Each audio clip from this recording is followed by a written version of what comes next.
Luis Álvarez, él es politólogo, exmilitar, buenos días, y cree que debemos abastecernos de alimentos, de agua, de baterías. ¿El peligro es tan inminente como nos traslada la Unión Europea? Porque alguno en casa dirá, pero bueno, ¿qué exceso es este? ¿Qué alarmista? Todo para justificar un rearme, una compra de armamento. Muy buenos días. A mí me parece muy saludable que la gente pueda tener en casa pues un botiquín, unas latas de comer, de reserva, pero es lo que poníamos en el corte anterior. Da la impresión de que los frikis, los negacionistas, los conspiranoicos, al final acaban teniendo razón en todas las cosas, de lo negro que se está poniendo el presente y el futuro distópico que nos pintan por delante. Lleva ya pasando años. Los que hablaban de que la crisis del 2008 había sido una estafa de la banca, al final acababan teniendo razón. Los que hablaban en el COVID de que por detrás había un negocio de las grandes farmacéuticas y un montón de medidas sanitarias como el confinamiento de los niños que nos metieron sin ningún sentido, al final los conspiranoicos tenían razón.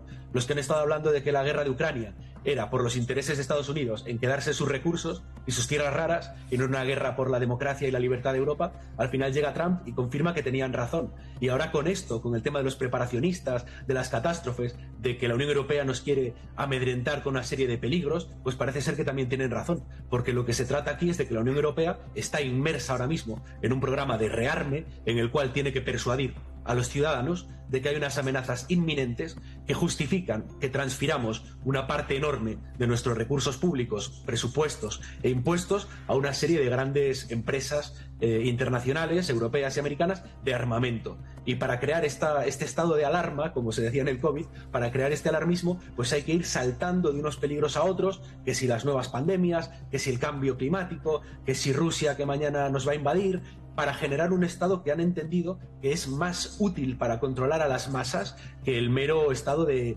la alegría económica, del comercio, del consumismo. Un estado mucho más útil que es el del terror, el del estado de alarma, el del miedo permanente. Claro, eso lleva a mi reflexión inicial. ¿Tenemos realmente que estar preocupados por ciberataques, por una posible guerra, por una invasión tal vez de Putin? ¿O todo esto, digamos, forma parte de esa creación de ese estado de alarma para que justifiquemos todas las, opiniones públicas, ese rearme europeo? Yo como militar y analista de seguridad diría que con los elementos realistas en la mano, no deberíamos estar preocupados los españoles de que nos invada Rusia, evidentemente. No puede ser que nos estén contando que Rusia no tiene capacidad ni de ocupar Ucrania ni de vencerla en 3 años y que, sin embargo, va a poder atacar a otros países europeos.